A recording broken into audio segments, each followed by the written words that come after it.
kabarnya? Oh, keren, keren sekali, keren sekali. Bapak Ibu masih suasana Cincias baru seminggu yang lalu, betul? Kalau gitu saya mau menyapa Bapak Ibu dengan satu buah pantun, boleh? Jalan-jalan ke pasar baru. Wah, kurang, mana? Biasanya ada cakepnya nih ya. Semangat dong, ini masih baru bulan kedua, hari kedua juga ya. 0202 2020, bagus sekali ya. Banyak yang merit hari ini katanya begitu.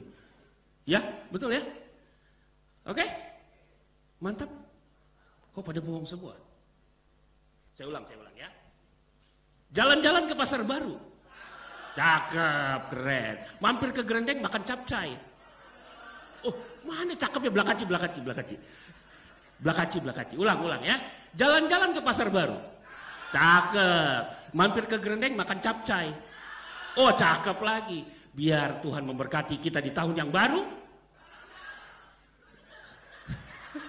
Saya ucapkan Kyonghi Pacha. Tepuk tangan dong ya. Tahun ini Bapak Gembala punya mencanangkan next level. Artinya kita ke tahap yang berikutnya, naik kelas kira-kira begitu ya. Yang dulu suka ngambek sekarang nggak boleh ngambek lagi. Ya, belajar. Yang dulu suka mut-mutan kalau pelayanan sekarang sudah mulai hilang. Bahkan mungkin kita hilangkan, bukan mulai hilang lagi. Betul? Tadi pagi hambanya supaya kita rajin berdoa, ya, supaya imannya makin bertumbuh. Nah, sekarang bagaimana dengan kita?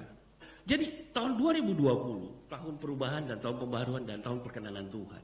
Amin Bapak Ibu, kita mau semua naik kelas. Saya pikir kita punya anak pun dari mulai TK, pasti kita mau anak kita naik ke SD, betul ya? Dan dari SD kemudian naik ke SMP dan seterusnya, bahkan sampai perguruan tinggi. Dan saya hari ini juga mau menyapa, ada anak-anak muda yang baru lulus sarjana. Saya dengar ada yang baru lulus sarjana. Siapa yang baru lulus sarjana?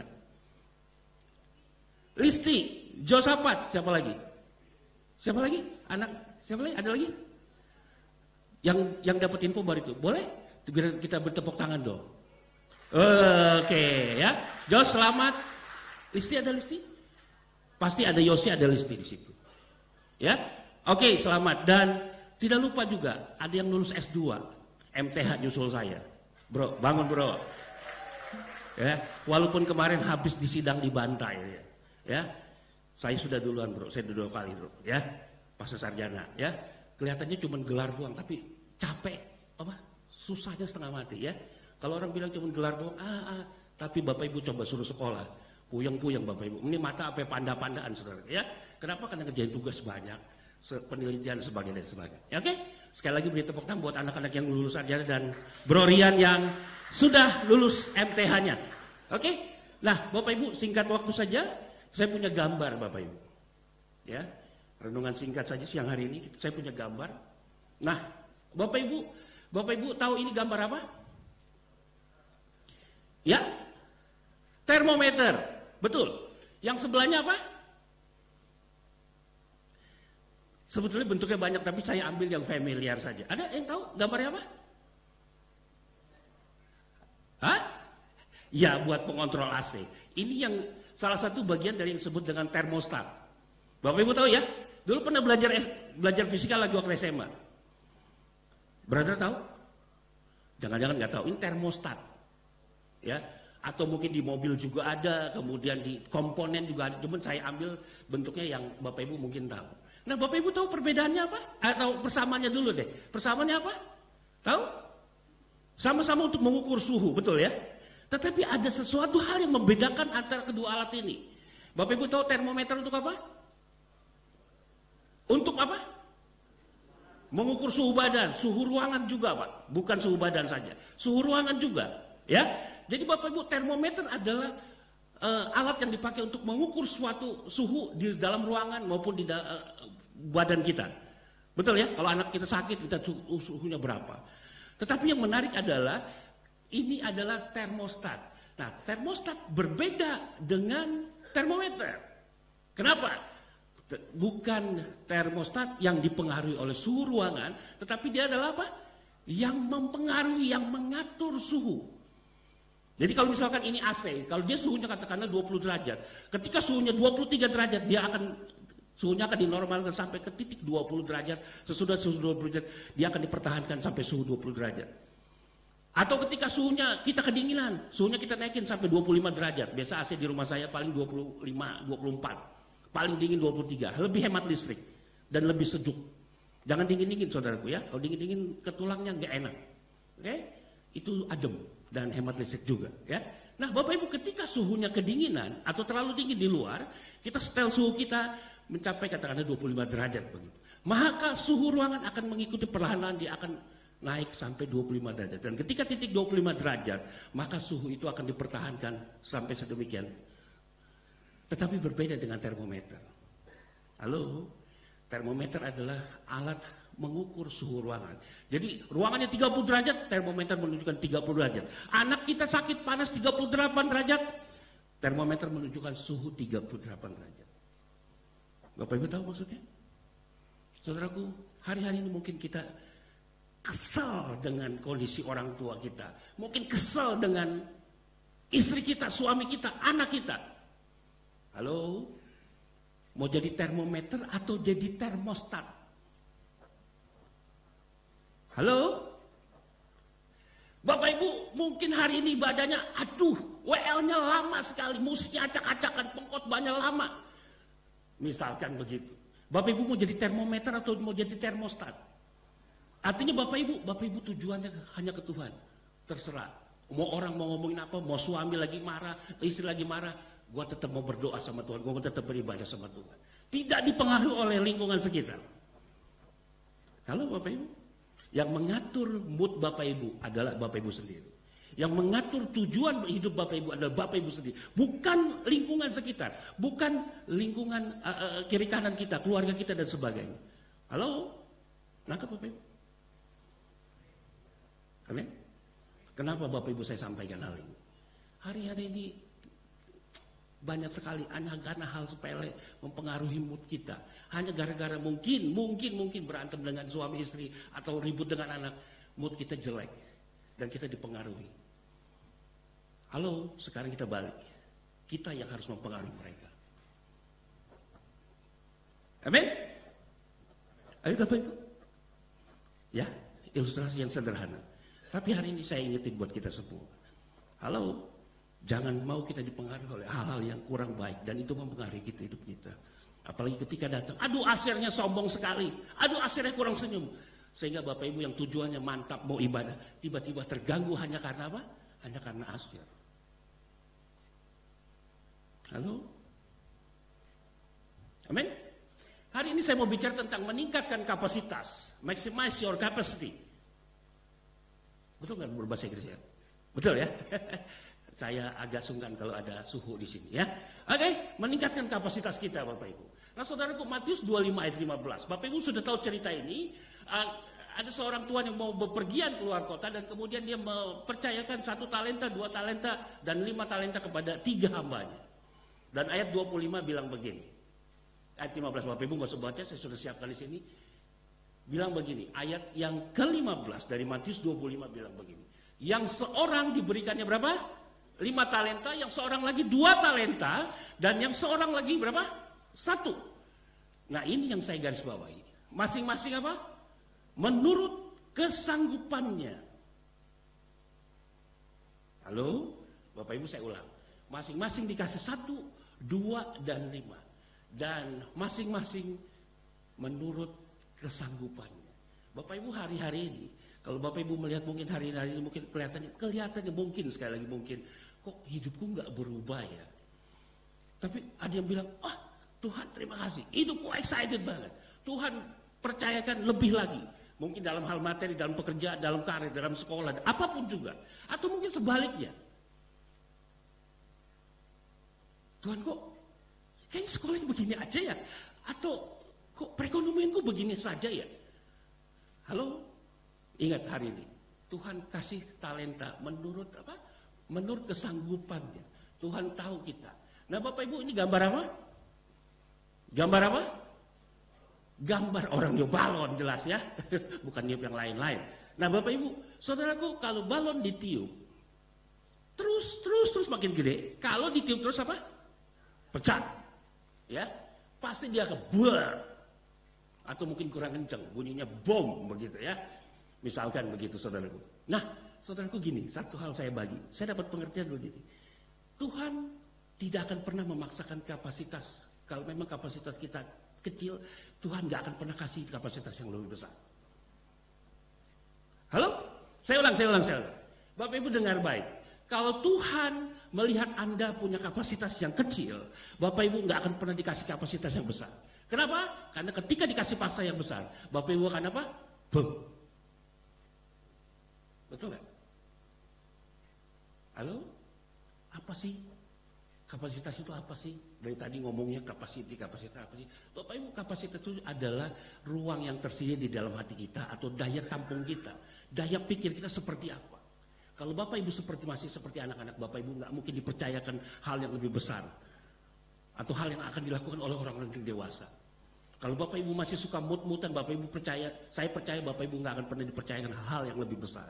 Kalau pelayanan saja Bapak Ibu tidak disiplin, Bapak Ibu jangan pernah berharap Bapak Ibu dapat pelayanan yang lebih besar lagi. Saudaraku, saya tidak pernah menyangka saya bisa berdiri di depan Bapak Ibu saudara.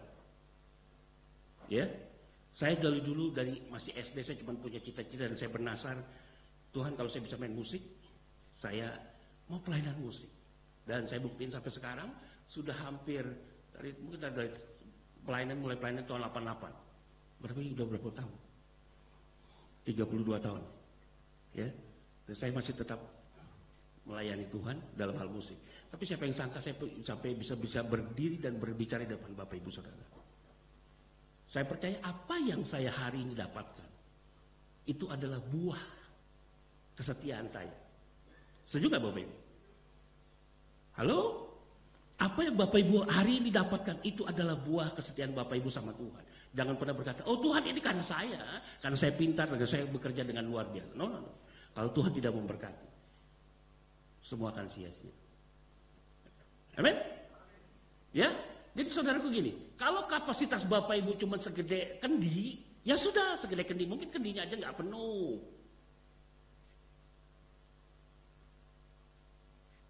Baterainya habis. Oke, kalau kapasitasnya segede ember, ya sudah segede ember.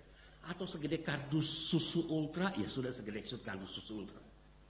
Atau mungkin sebesar kolam renang. Misalkan begitu. Amin? Nah, Bapak Ibu, Stephen Furtick bilang begini. Bagaimana kita tahu kapasitas kita kalau kita tidak pernah mencoba? Halo, hari ini Bapak Ibu saya tantang Bapak Ibu. Mencoba satu kapasitas yang lain, yang lebih. Lakukan sesuatu yang berbeda. Lakukan sesuatu yang lebih. Bapak Ibu, kalau Bapak Ibu setia dalam ibadah, saya percaya Bapak Ibu akan mendapatkan satu. Tuhan lihat dan Tuhan tidak akan pernah berhutang buat Bapak Ibu. Oke? Jadi bagaimana kita tahu kapasitas kita kalau kita tidak pernah mencoba? Setuju gak? Misalkan ya. Pak Rian ini kan kita tahu misalnya saya kasih contoh beliau sajalah. Karena kalau beliau tidak akan pernah tersinggung sama saya. Ya. Jadi kalau misalnya Pak Rian ternyata selama ini pokoknya, ternyata dia nyanyinya keren. Ya. Nggak bikin kuping sakit loh bisa. Oh ternyata punya sesuatu yang lain. Oh ternyata Inggrisnya bagus loh. Atau Omid ternyata main drumnya jago loh. Ya, Bapak Ibu tahu ya, pasti yang senior pasti tahu. Bapak Gembala kita seorang drummer ya. Bahkan nurun ke adenya Om Siran ya. Oh ya, walaupun mainnya begitu-begitu, oke lah, cukup oke ya. Untuk kelas kaum ibu cukup oke gitu ya. Untuk kelas kaum ibu, nggak bercanda ya. Oke, jadi seluruh bagaimana kita tahu dan kita harus mencoba itu. Ada 3 hal yang saya mau bagikan buat kita siang hari. Prinsip hukum kapasitas adalah yang begini, saudara. Sekali lagi kapasitas itu adalah daya tampung kita. Bagaimana Tuhan mempercayakan sesuatu yang mulai dari kecil kemudian sampai besar dan besar dan besar. Ya, saudaraku, prinsip hukum yang pertama adalah Tuhan memakai kita tergantung kapasitas kita. Setuju nggak? Bapak Ibu masih ada yang belum mantap kayaknya nih. Bapak Ibu masih belum yakin. Bapak Ibu sekali lagi saya ulang. Prinsip hukum kapasitas yang pertama, Tuhan akan pakai kita tergantung kapasitas kita. Halo? Masih belum mantap kayaknya, masih pada bangut-manggut ya. Masih terpesona dengan kue Cina atau pantun yang tadi. Saudaraku, sekali lagi, hukum yang pertama dalam prinsip adalah Tuhan memakai kita tergantung dari kapasitas kita. Gak mungkin saya bilang sekali lagi, gak mungkin Bapak Ibu kapasitas kecil Tuhan paksakan kapasitas yang besar. Gak bisa. Kalau Bapak Ibu dipercayakan satu jabatan, kalau Bapak Ibu tidak bisa, jangan paksakan. Yang ada Bapak Ibu akan stres sendiri, bahkan wah bisa depresi kira-kira begitu ya. Atau mungkin dalam hal pekerjaan, mungkin dalam hal-hal yang lain. Bapak Ibu sekali lagi, kalau dipaksakan seperti tadi balon, ditiup apa? Meledak. Tidak bisa. Bapak Ibu seorang atlet ya. Bapak Ibu tahu pasti kalau yang namanya atlet mungkin ada kelas-kelasnya. Kelas 40 kilo, kelas 45 kilo, kelas 50 kilo, bahkan kalau petinju ada kelas bantam, kelas welter, kelas bulu, dan kelas berat. Betul? Tergantung dia punya bobotnya. Amin? Bapak Ibu, truk. Tahu truk? Mobil truk. Ya? Ada yang kapasitasnya 2 ton. Betul ya? Bu Rida pasti jago nih. Orang packaging. Ada yang kapasitasnya 4 ton atau 10 ton atau mungkin ada yang double ankle yang sampai 35 ton. Betul ya? Tergantung kapasitasnya Pak. Tergantung kapasitasnya Bu. Sekali lagi, Tuhan akan pakai kita tergantung kapasitas kita seberapa. Bapak Ibu, saya tidak menghakimi. Sekali lagi Bapak Ibu bisa mengukur.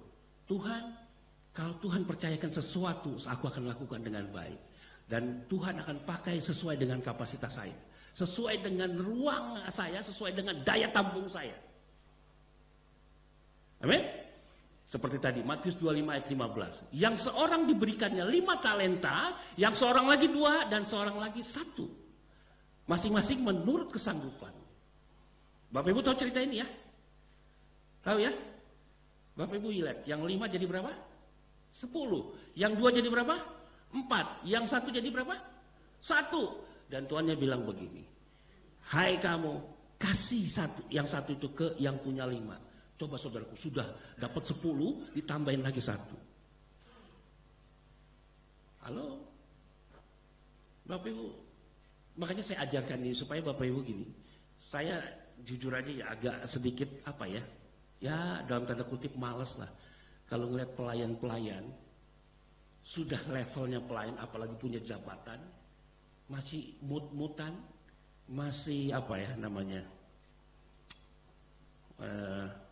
ya masih ngambek lah kira-kira begitu. Ya, saya agak alergi gitu ya. Udah level pelayan, bertahun-tahun bahkan punya jabatan, tapi misalkan masih ngambek-ngambekan, nggak dibesuk marah, nggak dibesuk ngambek, nggak diwain marah, kesalaman nggak diajak komunikasi sedikit ngambek, aduh. Saya alergi sekali saudaraku. Saya itu udah gergetan. Ya, kecuali Bapak Ibu jemaat baru yang baru kenal Tuhan, ya masih perlu susu, oke. Tetapi Bapak Ibu lihat, seorang yang punya 5 talenta, Tuhan ketika ditambahkan menjadi 5, ketika dia bisa melipat gandakan menjadi 10 talenta. Ingat yang 1, Tuhan bilang apa? Sudah diambil, bahkan Alkitab bilang apa? Seluruh yang ada padamu, bukan talentanya aja diambil, tapi semua yang ada padamu diambil dan dikasihkan ke yang punya 10 talenta.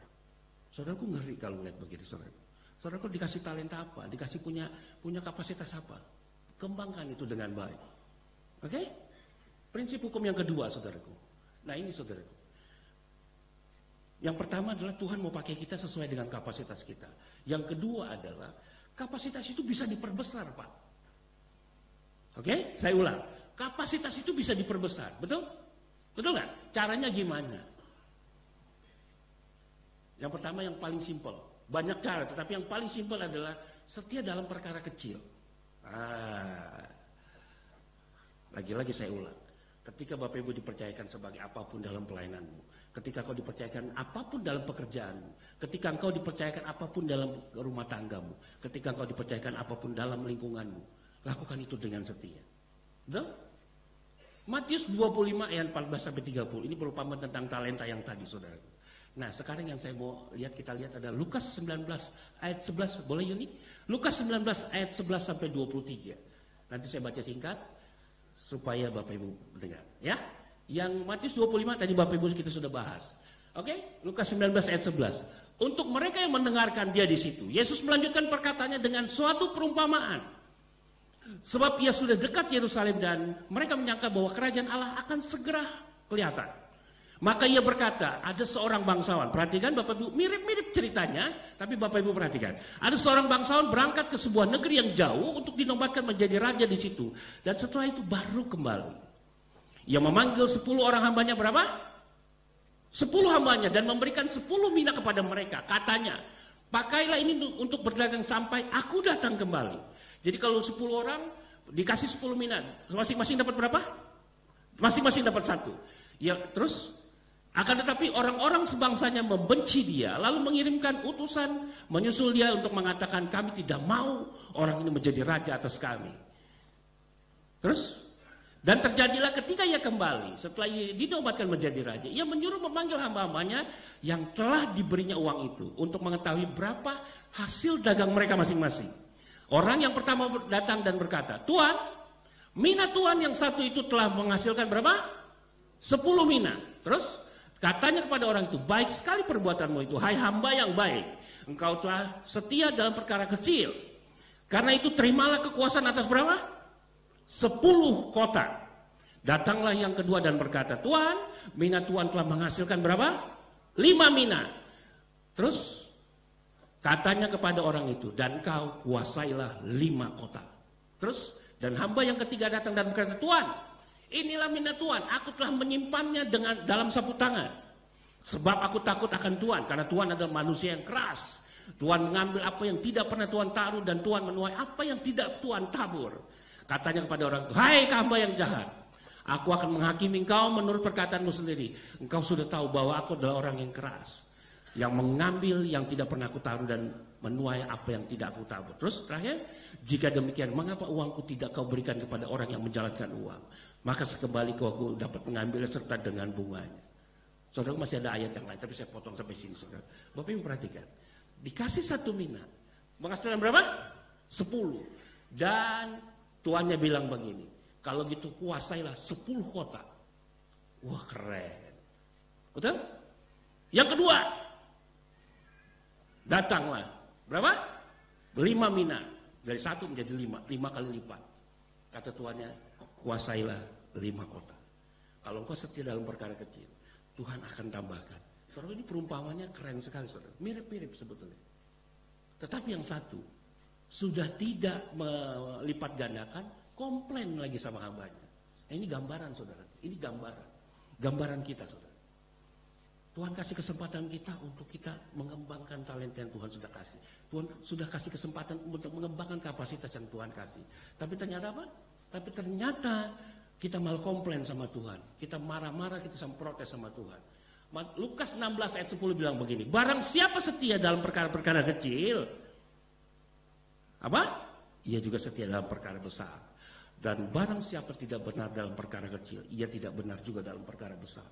Ini tajam, saudara, ya. Betul? Ini ayatnya tajam sekali. Monohok sekali, kira-kira begitu, ya. Saudaraku, kita dilatih dari hal yang kecil. Bagaimana Tuhan lihat kesetiaanmu. Tuhan kasih karirmu ketika engkau masih, dalam tanda kutip, masih level staff. Kau masih rajin beribadah kepada Tuhan. Kau masih sanggup melayani. Ketika karirmu naik jadi manajer, supervisor, bahkan jadi direktur, kau mulai meninggalkan Tuhan dan mulai gak ada waktu buat Tuhan.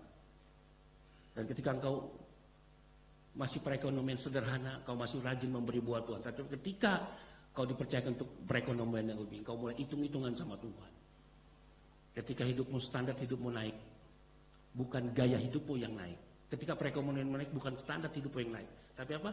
Tingkatkan pemberianmu kepada Tuhan. Halo? Amin, Bapak Ibu? Yang pertama, saudaraku, bagaimana kita meningkatkan kapasitas kita? Belajar setia dari hal-hal yang kecil. Amin? Oke? Walaupun hujan, mantap. Tadi siang juga nggak sepi-sepi banget, ya? Lumayan ramai ya. Walaupun ya berkurang, tapi nggak, soalnya hujannya gede banget, ya. Jam hujannya jam berbarengan dengan jam ibadah. Tapi luar biasa. Itu yang saya maksud, saudaraku. Ketika engkau ada satu kerinduan sama Tuhan, kau setia, walaupun hujan, Tuhan. Aku percaya nanti Tuhan kasih aku mobil. Yang amin cuma Om Siran doang. Oke?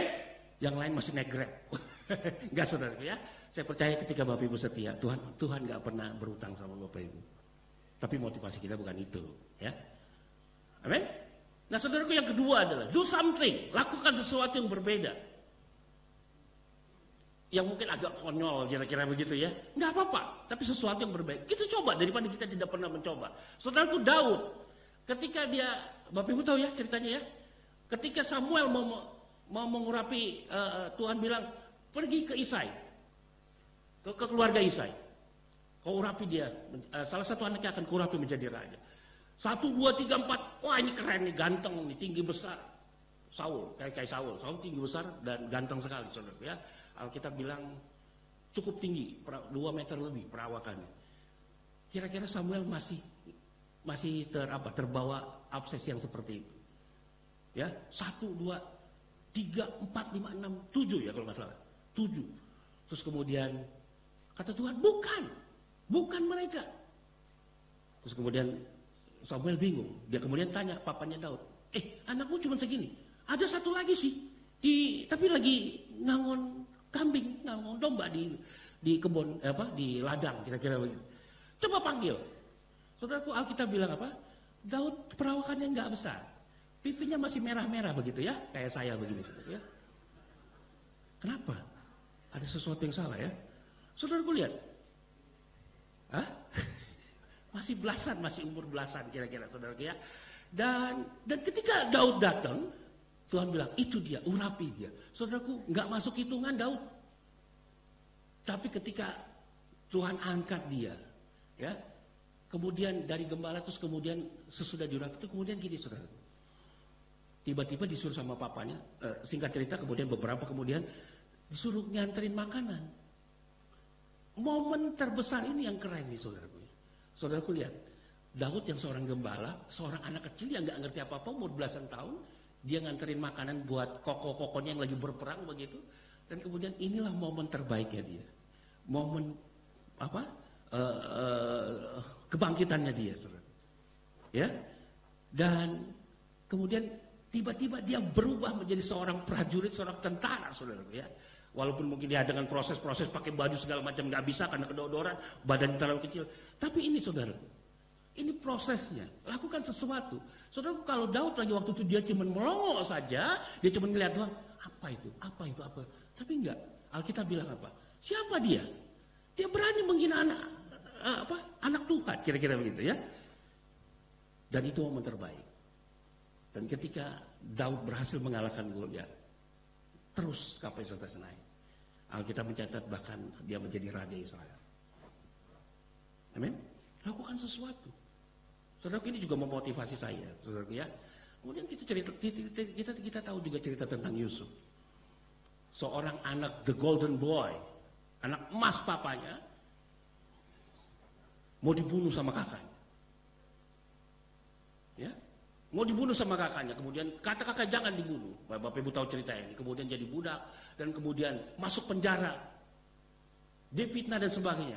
Tapi lihat saudaraku, ketika dia melakukan sesuatu yang benar di hadapan Tuhan, Tuhan gak diam.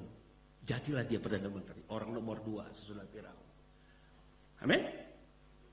Bapak Ibu, kalau nanti Bapak Ibu ada kesempatan untuk ke Israel, Bapak Ibu akan melihat yang namanya tanah Goshen. Tanah Goshen itu ada di tepian pinggir sungai Nil. Bapak Ibu kalau ngelihat Kairo, ngelihat Mesir, aduh jeleknya ampun saudara. Jelek, gersang dan kotor sekali. Jauh lah sama, saya pikir masih bagusan Tangerang. Ya, tetapi yang menarik begini saudaraku, gersang, debuan begitu. Karena lagi waktu itu datangnya pas ya musim kering begitu. Wah, debunya kotor sekali banget. Ada satu daerah di pinggir sungai dan sampai sekarang masih hijau saudaraku. Aneh ya. Sekelilingnya sungai Nil itu besar sekali, mungkin 10 atau 20 kali sungai Cisadane, lebarnya besar sekali. Nah itu di pinggirannya ada, jadi kalau kita ngelewatin gitu ya, itu ada hijau, ada pohon palemnya segala macam, luar biasa, aneh saudara. Yang lain sekelilingnya kering, hanya tanah Goshen itu. Ini kerjaannya Yusuf nih. Jadi bangsa Israel ketika lagi waktu itu dikumpulin tanah Goshen. Makanya ketika tulah ke-10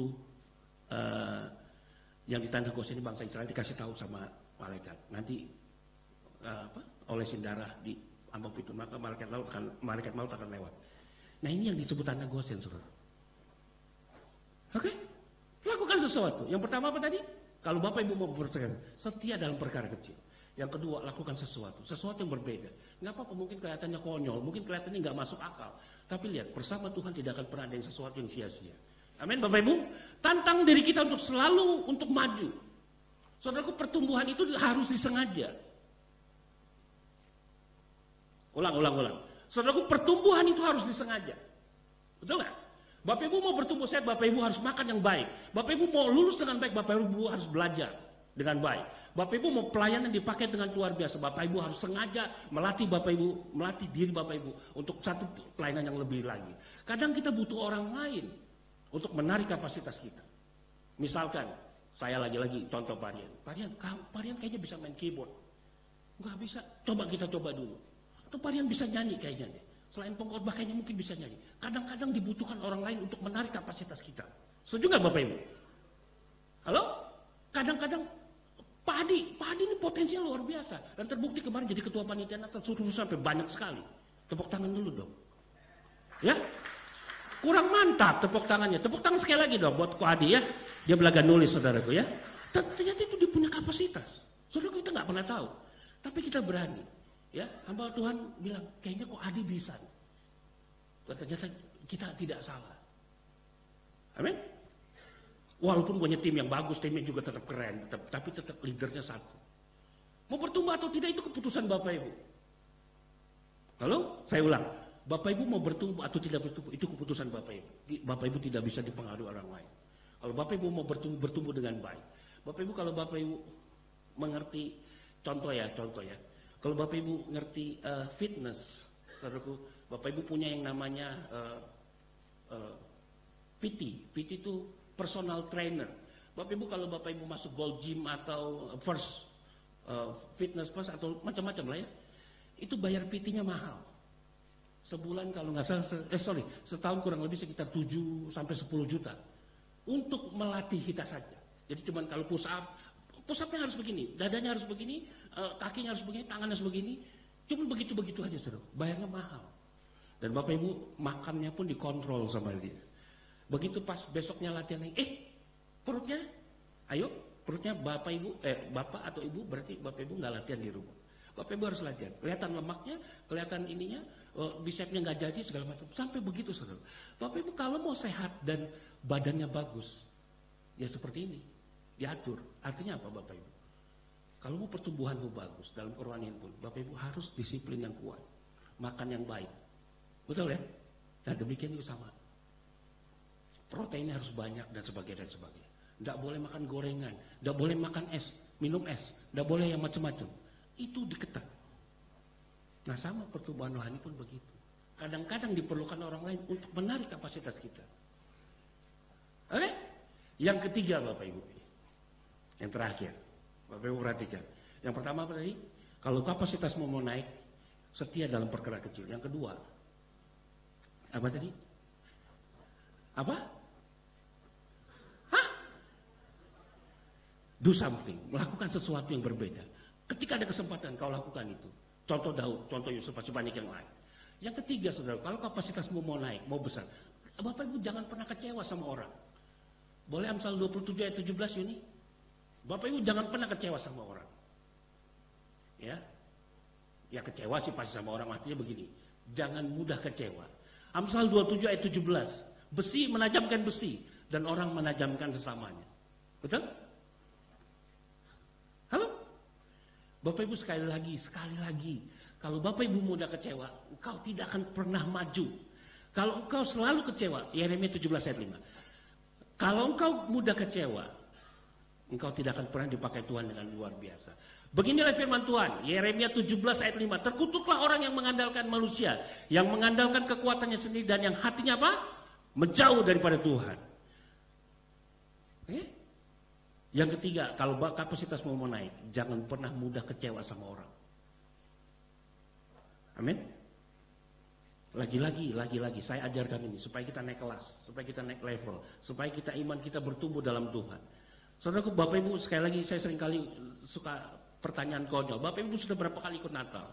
Lebih dari 10 kali, 20 kali, 40 kali, saya lebih dari 40 kali. Bapak Ibu yang di atas saya pasti sudah 50, 60 kali, betul? Karena umurnya sudah lebih 60 kali. Karena kita sudah Natalan. Tetapi apa? Kalau kelakuan kita sampai bikin malu, masih suka ngambek, masih suka baperan, kesenggol sedikit masih ngambek, wah, payahlah. Oke? Hari ini saya tantang Bapak Ibu semua. Renungan singkat sederhana. Ketika kita mau kapasitas kita naik. Halo?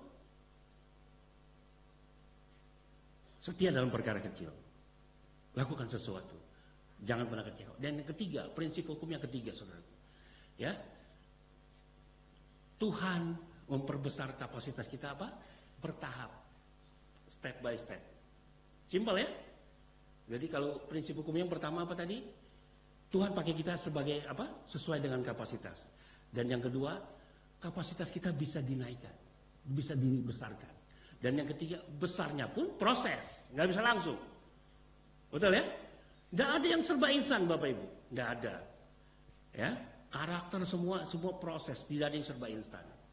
Jadi Tuhan memperbesar kapasitas kita secara bertahap, step by step. Saudaraku, segala sesuatu yang namanya proses nggak enak, betul nggak? Saudaraku, ini saya kasih gambar seorang penjunan yang bikin tanah liat, namanya proses, saudaraku ya. Dan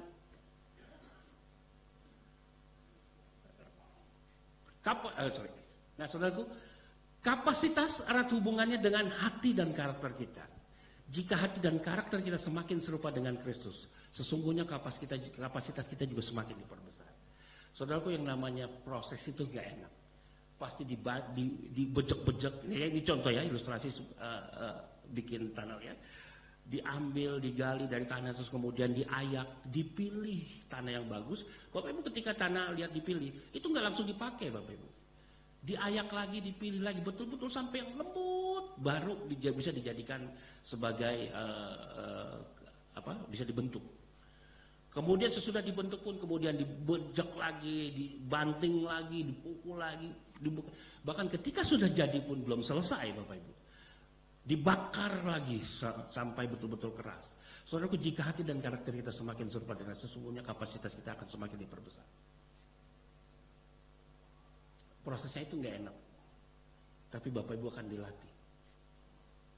Mungkin hari ini mungkin Bapak Ibu berhadapan dengan situasi yang kurang baik, mungkin sesuatu kondisi yang kurang enak, tapi percaya ikutin prosesnya Tuhan seperti Daud. Ya, Daud dilecehkan, nggak dianggap, saudara. Bahkan ketika ada Goliat juga, kamu tahu apa? Enggak, aku kok. Nah, melakukan sesuatu. Kemudian Yusuf pun sama, dilecehkan juga sama, tidak dianggap. Ya. Saudaraku, Markus 10 ayat 43 sampai 45 bilang begini, saudara. Tidaklah demikian di antara kamu. Barang siapa ingin menjadi besar di antara kamu, hendaklah apa? Ia menjadi pelayanmu. Dan barang siapa ingin menjadi yang terkemuka di antara kamu, hendaklah ia apa? Menjadi hamba untuk semuanya. Karena anak manusia datang bukan untuk dilayani, melainkan untuk memberikan nyawanya menjadi tebusan bagi banyak orang. Saudaraku, ini adalah perdebatan di antara murid-murid Tuhan Yesus. Dan mereka langsung nanya sama Tuhan. Petrus merasa paling berjasa, Yohanes juga bilang begini, Yakobus juga bilang begini. Kemudian dia tanya sama Tuhan, Tuhan, siapa di antara kita yang paling gede nih? Kira-kira begitu. Siapa yang layak masuk kerajaan surga? Tuhan bilang begini, dijawabnya gini. Jadi kalau saya tanya Bapak Ibu, siapa yang mau jadi besar di depan Tuhan? Nggak ada yang mau. Siapa yang mau jadi besar di depan Tuhan? Yang mau cuma di belakang doang, nggak ada ya. Bapak Ibu lihat, ketika Bapak Ibu mau jadi sesuatu yang besar di depan Tuhan, Alkitab bilang begini, hari ini Tuhan ajarin, barang siapa yang ingin menjadi besar di antara kamu, hendaklah ia menjadi pelayanmu. Nangkap Bapak Ibu? Barang siapa yang ingin menjadi terkemuka, terkenal, hendaklah apa? Ia menjadi hamba. Jadi kalau yang namanya hamba Tuhan, nggak ada yang gaya-gayaan, saudara. Hamba. Kalau Bapak Ibu menjadi pelayan Tuhan, Bapak Ibu pelayan. Dalam terjemahan lain adalah keset. Bapak Ibu diinjak-injak orang di tempat naruh kotoran sepatu, saudara. Ya serius, saudara. Amin. 2020 kita mau maju sama Tuhan. Saya percaya jemaat-jemaat dewasa, jemaat-jemaat yang sangat-sangat dewasa, punya iman yang semakin bertumbuh. Ya, nggak cuma kalau nyanyi di gereja puji Tuhan, angkat tangan, nangis dan sebagainya. Tapi ketika engkau keluar, kau masih ngambekkan. Ketika engkau keluar, kau masih emosian. Emosimu meledak-ledak.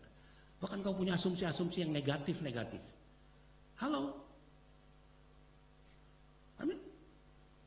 Buanglah itu. Amin, Bapak Ibu. Firmannya nggak enak ya. Tapi hari ini pengajarannya sederhana. Perbesar kapasitasmu, Tuhan mau pakai engkau luar biasa. Tuhan akan tempatkan kau walaupun kau masih studi. Tuhan akan tempatkan kau ketika walaupun kau cuma bisa bermain musik. Walaupun kau sebagai ibu rumah tangga, walaupun kau sebagai karyawan, sebagai bos. Kalau bos sudah paling enak ya. Tapi Tuhan akan percayakan lebih lagi. Tapi caranya apa? Setia dalam perkara kecil. Charles Spurgeon bilang begini, whenever God means to make a man great ya, He always breaks him in pieces first. Artinya apa, bro? Ketika Tuhan ingin menjadikan seseorang menjadi besar, orang itu akan dihancurkan apa? Berkeping-keping. Charles Spurgeon. Oke. Nggak apa-apa, saudaraku, saya belajar. Ya. Oke. Bukan sosokan bahasa Inggris, bukan saudaraku. Ya. Kapanpun Tuhan bermaksud menjadikan manusia hebat, Dia selalu menghancurkan berkeping-keping terlebih dahulu. Halo? Bapak Ibu jangan pernah bermimpi kau jadi pemimpin yang besar. Jangan pernah kau bermimpi kau akan jadi orang yang sukses. Rata-rata Bapak Ibu boleh lihat orang-orang sukses di dunia manapun.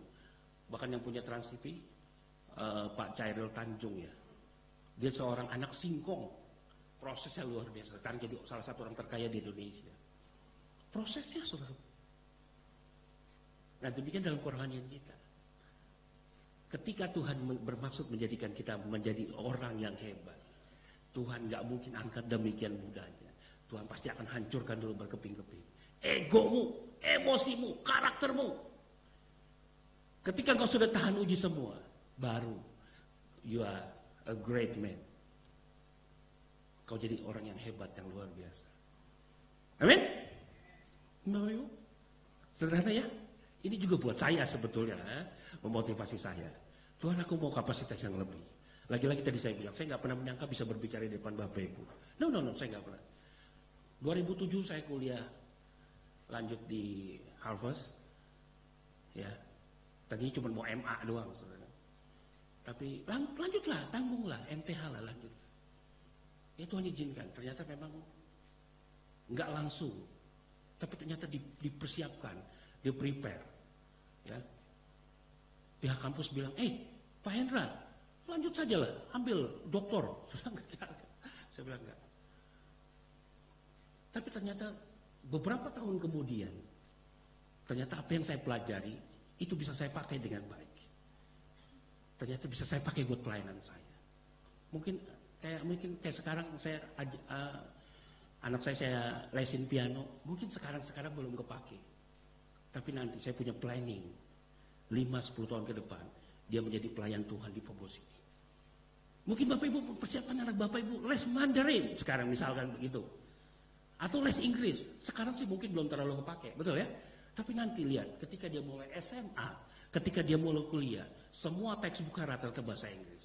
Atau mungkin bahasa China, bahasa Mandarin menjadi bahasa ketiga di dunia misalkan begitu. Sekarang tapi persiapkan kapasitasmu dengan baik. Dalam kerohanian, dalam kehidupan pelayananmu sama. Amin? Amin Bapak Ibu? Oke. Ikuti prosesnya Tuhan. Jalani dengan kerendahan hati. Kenapa? Karena dibanting sama Tuhan, dihancurin berkeping-keping. Miliki hati yang siap dibentuk. Diri sendiri matiin. Yang tadi pemarah, kau pelan-pelan. Lama-lama mulai hilang. Ketika kau berubah, istrimu kaget. Kau sudah tidak marah-marah lagi. Ya, someday nanti kita akan memuliakan Tuhan dengan perkara yang jauh lebih besar dari Daud dan Yusuf. Nggak ada yang ambil, luar biasa. Atau mungkin sudah ngantuk. Oke? Saudaraku lihat, ikuti prosesnya Tuhan. Someday, nanti, suatu saat kita akan muliakan Tuhan dengan perkara yang jauh lebih besar. Wow, keren. Kita beri tepuk tangan dulu dong, mantap. Ya, saudaraku, saya bangga sekali Saya bangga sekali kalau saya jadi anggota jemaat Pasar Baru, kalau saya jadi ambil bagian dalam pelayanan Pasar Baru. Kenapa? Ketika saya lihat ada jemaat Tuhan yang menjadi berkat bagi orang lain. Saya bangga sekali ketika Bapak Ibu bisa menjadi berkat bagi orang lain. Betul? Dan Bapak Ibu bangga sekali ketika Bapak Ibu bilang, yes, Tuhan tetap setia. Walaupun mungkin keadaanku nggak baik. Walaupun mungkin sekarang keadaanku, keluargaku nggak baik. Tapi aku percaya Tuhan tetap baik. Wah, imannya keren. Baru imannya bertumbuh. Amin. Someday kita akan muliakan Tuhan yang jauh lebih perkara lebih besar. Engkau yang baru lulus wisuda, kau akan pakai Tuhan di dunia pekerjaanmu dengan baik. Kau yang dipercayakan Tuhan sebagai pengurus rumah tangga, kau akan dipercayakan dengan sesuatu yang lebih baik dan bisa memberkati orang. Amin. Mantap. Yang diberkati kita berikan tepuk tangan luar biasa.